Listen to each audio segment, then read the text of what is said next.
So hello to my beautiful family present over here. आशा करती हूँ आप लोग बहुत खुश और बहुत पॉजिटिव होंगे और अपना बहुत सारा ध्यान रख रहे होंगे। So as I promised in the last video कि मैं ग्रेटिट्यूड जर्नल के ऊपर एक सेपरेट वीडियो लाऊंगी।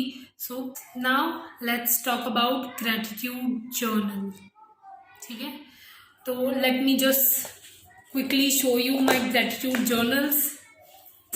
ऑलरेडी आपने सब ये देखी हुई है ना लास्ट वीडियो में, और जिसने नहीं देखी है अभी तक तो जाके मेरी हाउ टू स्टार्ट जर्नलिंग वाली वीडियो चेकआउट करो। The link is in the description box.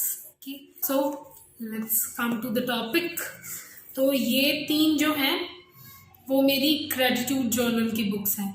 मतलब ऐसा नहीं है कि कंपलसरी ये ग्रेटिट्यूड जर्नल की हैं, इसमें मैंने जर्नलिंग भी की है, नॉर्मल जर्नलिंग भी की है और भी सारी चीजें की हैं। ठीक है, so let me just quickly show you. Can you see this? Is this visible? I don't know what I am grateful for. दिख रहा है ये book? and then this is the book of my gratitude letters। इसमें मैं किसी एक specific God को thank you बोलती थी उन चीजों के लिए जो मेरे पास है। ठीक है, आप भी कर सकते हैं। ठीक है, ग्रेटिट्यूड जर्नलिंग और gratitude letters are the same thing. ठीक है, this is something, this is of I don't know 19 March 2023। ठीक है, इसमें मैंने स्टार्टिंग में देखो क्या लिखा हुआ है, thank you thank you thank you. Low, thank you thank you thank you, and in the last thank you universe, thank you universe, thank you universe. So these are my gratitude journals। so let's start with the video कि gratitude journal क्या होता है, कैसे लिखते हैं, कौन कौन सी चीजें हैं, उसके बेनिफिट्स क्या क्या हैं। gratitude journal कुछ भी नहीं है। gratitude journal सिर्फ आपके फोकस को उन चीजों पे शिफ्ट करती है जिन पर आपका फोकस अभी तक नहीं था और जो ऑलरेडी आपके पास हैं। ठीक है, rather than जो चीजें आपके पास नहीं है, क्योंकि हमारा फोकस हमेशा उन चीजों पे होता है जो हमारे पास नहीं है। ठीक है, तो ग्रेटिट्यूड जर्नल आपको आपके माइंड को थोड़ा सा शिफ्ट करती है उन चीजों की तरफ जो चीजें आपके पास है। ठीक है, so we'll start from the benefits of gratitude journaling. क्योंकि वी आर ह्यूमंस, जहां पर अगर हमको कोई भी चीज बेनिफिशियरी नहीं लग रही है, किसी चीज से हमको बेनिफिट नहीं मिल रहा है, तो हम वो चीज नहीं करते। ठीक है, तो let's talk about the benefits of gratitude journaling. ठीक है, वैसे तो ग्रेटिट्यूड जर्नलिंग के बहुत सारे बेनिफिट्स हैं, लेकिन वो आपकी बॉडी के लिए किस तरह से बेनिफिशियरी है। पहला, आपका सेल्फ एस्टीम इम्प्रूव करती है, आपका सेल्फ कॉन्फिडेंस इम्प्रूव करती है, आपका पॉइंट ऑफ व्यू चेंज करती है चीजों को देखने का, सिचुएशंस को देखने का, सिचुएशंस से टैकल करने का। ठीक है, और एंजाइटी से रिलीफ दिलाती है। ठीक है, इमोशनल पेन जो होता है, एंजाइटी और जो भी आपके माइंड में क्लटर भर जाता है, उन सब से रिलीफ कराती है। आपके अंदर पॉजिटिविटी इंक्रीज करती है और ये मैनिफेस्टेशंस में भी काम करती है। मैनिफेस्टेशन में किस तरह काम करती है, मैनिफेस्टेशंस के लिए किस तरह ग्रेटिट्यूड जर्नल करनी है, वो मैं आगे बताऊंगी। ठीक है, सो बेनिफिट्स तो पता चल गए। ठीक है, अब ग्रेटिट्यूड जर्नलिंग कैसे करनी है। ठीक है, लेट्स टॉक अबाउट दिस। कुछ भी नहीं करना है आपको। अगर नॉर्मल ग्रेटिट्यूड जर्नलिंग करनी है तो एक सेपरेट बुक ले लो मेरी तरह। ठीक है, जो लोग लैपटॉप में ग्रेटिट्यूड जर्नलिंग करते हैं, मेरी तरफ से वो एक बिग नो है, क्योंकि I just personally feel that कि जब तक मैं ये पेन और पेपर लेके पूरी अपनी सारे सेंसेस के साथ वो फील करके ना लिखूं ना, तब तक मुझे वो फील नहीं आता है। और पर्सनली मैं सबको रेकमेंड करती हूँ कि लिखना प्रेफर करो, लैपटॉप नहीं। ठीक है। सो कैसे लिखना है? कुछ भी नहीं, जैसे मैंने आपको स्टार्टिंग में बताया ना, thank you thank you thank you. ठीक है। आप अगर ग्रेटिट्यूड लेटर लिख रहे हैं या कुछ भी है, जैसे आप यूनिवर्स को थैंकफुल होना चाहते हैं, ठीक है, तो आप लिखेंगे ऊपर thank you universe, thank you universe, thank you universe, और हर चीज आई एम से स्टार्ट करनी है। ठीक है। आपको प्रोबेबली 5, 7, 11, 21 जो भी चीजें हैं आपको वो चीजें लेनी है। ठीक है। चीजें कैसे लेनी है कि मतलब जिस भी चीज के लिए आप ग्रेटफुल हो वो सारी चीजें लिखनी है और लिखना है कि आई am grateful for so and so thing, and उसको एक्सप्रेस करना है, उसको फील करना है कि आप उस चीज के लिए ग्रेटफुल क्यों हैं। सिर्फ लिखना नहीं है, उस चीज को फील करना है, आपके अंदर वो इमोशंस आने चाहिए कि वो चीज इतनी इंपॉर्टेंट क्यों है कि उसके लिए मैं इतना ग्रेटफुल हूं। ठीक है। सपोज आपने लिखा कि आई एम ग्रेटफुल फॉर वाटर। ठीक है। तो वाटर के लिए आप ग्रेटफुल क्यों हैं वो भी तो समझ में आना चाहिए ना। क्यों है? क्योंकि अगर पानी नहीं मिला 2 घंटा, 3 घंटा, 4 घंटा तो सरवाइव तो कर लोगे, लेकिन बॉडी जो आपकी हीट जनरेट करेगी, डिहाइड्रेशन हो जाएगा, उसका क्या? इसलिए आप ग्रेटफुल हो पानी के लिए। ठीक है।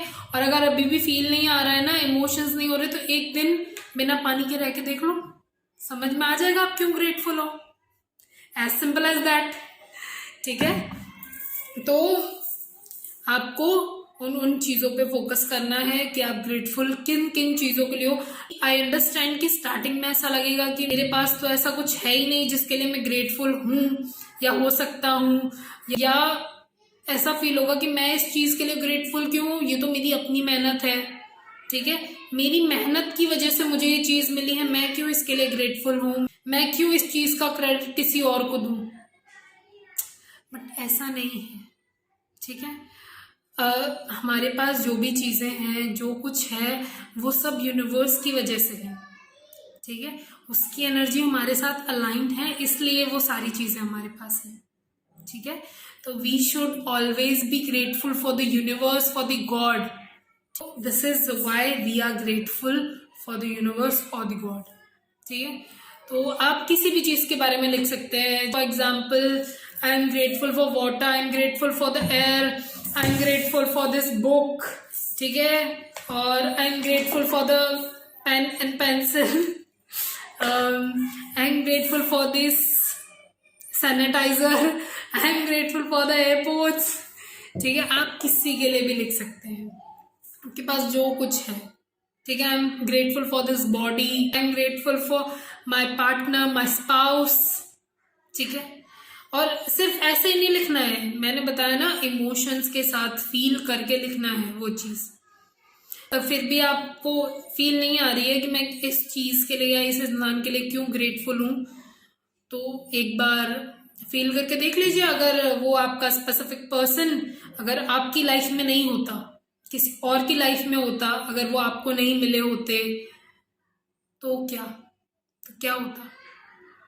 एक बार वो सिनेरियो इमेजिन करके देख लो, समझ में आ जाएगा that why are you grateful for your spouse, for your partner. ठीक है। तो चीजें फील के साथ लिखनी है, सिर्फ लिखने के लिए नहीं लिखना है, पूरा फील करना है उन चीजों को, वो क्यों इतनी इंपॉर्टेंट है आपके लिए। ठीक है। अगर वो चीज नहीं होंगी तो क्या? ठीक है। क्वेश्चन मार्क लगा के देखो उन चीजों के पीछे, ऑटोमेटिकली आपको पता चलेगा कि उन चीजों के लिए आप क्यों ग्रेटफुल हो। ठीक है। सो ऐसे लिखना है। ठीक है। पहले आपको थैंक यू लिखना है यूनिवर्स को या किसी भी आपके गॉड गॉडेस को, और मेरे हिसाब से 11 चीजें लो स्टार्टिंग में। ठीक है। I am grateful for the sun, for the moon, for the book, for the phone, for the tripod, for the laptop, for my body, for the food which I am eating right now, for the clothes which I am wearing, for my parents। ठीक है। वो सारा लिखना है और उन चीजों को ना बैठ के फील करना है थोड़ी देर कि आप उन चीजों के लिए क्यों ग्रेटफुल हो। ठीक है। धीरे धीरे जब आप ये प्रोसेस करेंगे ना, 2 दिन निकलेगा, 4 दिन निकलेगा, 1 वीक निकलेगा, तो आपके पास ना चीजों का एक ग्रुप हो जाएगा कि आपको ना ये फील होगा कि मेरे पास ये चीज भी है, ये भी है, ये भी है, ये भी है, कि मेरे पास बहुत सारी चीजें हैं। कुछ दिन पहले तक आपको ये लगता था कि मेरे पास तो कुछ है नहीं, मेरे पास ऐसी कुछ चीजें नहीं है, और थोड़े दिन बाद आपको ये लगने लगेगा कि मेरे पास तो बहुत सारी चीजें हैं ग्रेटफुल होने के लिए, है ना। सो आपका पॉइंट ऑफ व्यू चेंज होगा चीजों को देखने का। आप उन चीजों पे फोकस करेंगे जो चीजें आपके पास है, रेदर देन कि जो चीजें आपके पास नहीं है, ठीक है। सो यही है ग्रेटिट्यूड जर्नलिंग। अब ये कब करनी है, कैसे करनी है? कैसे तो मैं बता चुकी हूँ कैसे करनी है, ठीक है। कब करनी है? 2 टाइमिंग्स हैं, either in the morning or in the night, सोने से पहले। मैं प्रेफर करती हूँ in the morning, क्योंकि जब आप सुबह अर्ली मॉर्निंग उठते हैं आपका सबकॉन्शियस एकदम क्लीन होता है, ठीक है। कोई थॉट ऐसी नहीं होती है, कुछ एक प्लेन पेपर जैसा होता है आपका माइंड, ठीक है। उसमें आप जो अर्ली मॉर्निंग जो चीजें लिखेंगे ना, वही आपका पूरा दिन डिसाइड करेंगे, ठीक है। तो सुबह सुबह आराम से बैठ के आधा घंटा लो, ठीक है। आधा घंटा तो आप अपने लिए निकाल सकते हो, निकाल नहीं सकते, निकालना ही चाहिए, ठीक है। It's a part of self care जो सबको करनी चाहिए अपने लिए, ठीक है। आराम से बैठो, चीजें देखो, समझो कि आप किन किन चीजों के लिए ग्रेटफुल हो, आपके पास क्या क्या है, ठीक है। गॉड ने आपको क्या क्या चीजें दी हैं, ठीक है। उन चीजों को देखो, फील करो, उनको लिखो। आपको इमोशंस फील होने चाहिए वो सारे, ठीक है, ताकि जब आप वो ग्रेटिट्यूड जर्नल की प्रोसेस खत्म भी करें ना, तो भी उसके बाद भी जब आप किसी और काम में भी बिजी होंगे ना, तो भी आप खुश होंगे उन चीजों को सोच के कि मेरे पास कितना कुछ है, गॉड ने मुझे कितना कुछ दिया है। तो आप चाहें तो आप मॉर्निंग में लिख सकते हैं, बट मेरी मानो तो सुबह लिखना, ठीक है। इतनी पॉजिटिविटी आएगी, इतनी पॉजिटिविटी फील होगी ना कि शायद ही ये किसी और चीज में फील हो, किसी और एक्टिविटी में फील हो आपको, जितनी ग्रेटिट्यूड जर्नलिंग करने से होगी। ट्रस्ट मी, वो बहुत पॉजिटिविटी फील होगी, ठीक है। तो ये करना है। अब रात में कौन लिख सकता है? रात में वो लोग लिखेंगे जिनको मैनिफेस्टेशंस करनी है। मैनिफेस्टेशन क्या है वो उसके लिए मैं एक सेपरेट वीडियो लाऊंगी, लेकिन उससे पहले जो लोग ऑलरेडी मैनिफेस्टेशंस के बारे में जानते हैं और या कर रहे हैं, उनको अपनी मैनिफेस्टेशन जर्नी में ग्रेटिट्यूड जर्नलिंग कैसे ऐड करनी है वो बता रही हूँ मैं, ठीक है। आपको कोई भी स्पेसिफिक चीज लेनी है, जो भी आप मैनिफेस्ट कर रहे हैं, उसको आपको इमेजिन करना है कि वो चीज आपको मिल गई है। फॉर एग्जाम्पल मैं मैरिज मैनिफेस्ट कर रही हूँ, for example I am not manifesting marriage, just for example. तो मैं लिखूंगी, thank you universe, I am grateful for my spouse, हमारी शादी हो चुकी है, हम हैप्पीली मैरिड हैं, ठीक है, हम साथ में अच्छे से रह रहे हैं, उनकी फैमिली अच्छी है। जो भी आप आगे जो लिखना चाहें, ठीक है, आराम से लिख सकते हैं। This is your gratitude journal, आपको जज नहीं करेगा, जो मन चाहे वो लिखो, ठीक है। तो ऐसा सब लिख सकते हैं। अगर आप सपोज आप गवर्नमेंट जॉब मैनिफेस्ट कर रहे हैं, तो thank you universe, thank you universe, thank you universe, मुझे गवर्नमेंट जॉब मिल गई है, मैं बहुत खुश हूँ, मेरी फैमिली खुश है, मैं इतना अर्न कर रहा हूँ, मुझे सेल्फ सेटिस्फैक्शन फील हो रहा है, ठीक है। यही एक्सेट्रा एक्सेट्रा, आपको जो भी आगे लिखना हो वो लिख सकते हैं, ठीक है। मैनिफेस्टेशंस में ऐसे करना है, ठीक है। अब रात को क्यों लिखना है? क्योंकि आपका सबकॉन्शियस माइंड वो चीज अब्सॉर्ब कर लेगा और रात भर वो चीज आपके माइंड में घूमेगी। वो चीज आपके सबकॉन्शियस माइंड में फिट हो जाएगी ना, उतनी जल्दी आप चीजें अट्रैक्ट कर लोगे, ठीक है। एज सिंपल एज दैट, ठीक है। तो और अब बात करते हैं कौन कौन कर सकता है ग्रेटिट्यूड जर्नलिंग। आप अगर जर्नलिंग स्टार्ट करना चाहते हैं तो पहले जर्नलिंग से स्टार्ट कीजिए, डायरेक्ट ग्रेटिट्यूड जर्नल पे जंप मत करो, ठीक है। पहले जर्नलिंग करो, ठीक है। अगर जर्नलिंग करनी है तो मेरी प्रीवियस वीडियो चेकआउट करो, link is in the description box. पहले जर्नलिंग स्टार्ट करो, उसके बाद ग्रेटिट्यूड जर्नल स्टार्ट करो, ठीक है। अगर आपको जर्नलिंग कंफर्टेबल लग रही है, आप वो प्रोसेस एंजॉय कर रहे हो, उसके बाद ही आप ग्रेटिट्यूड जर्नलिंग स्टार्ट करो, ठीक है। I hope you will understand what I am trying to convey you, ठीक है। Start your self satisfaction journey with gratitude journals right now. Enjoy the process, enjoy with full of your heart, ठीक है। I will be right back with more knowledgeable videos for you. Till then, subscribe to my channel, hit the bell icon, like, share and comment as much as you can. Take care of yourself. All the best.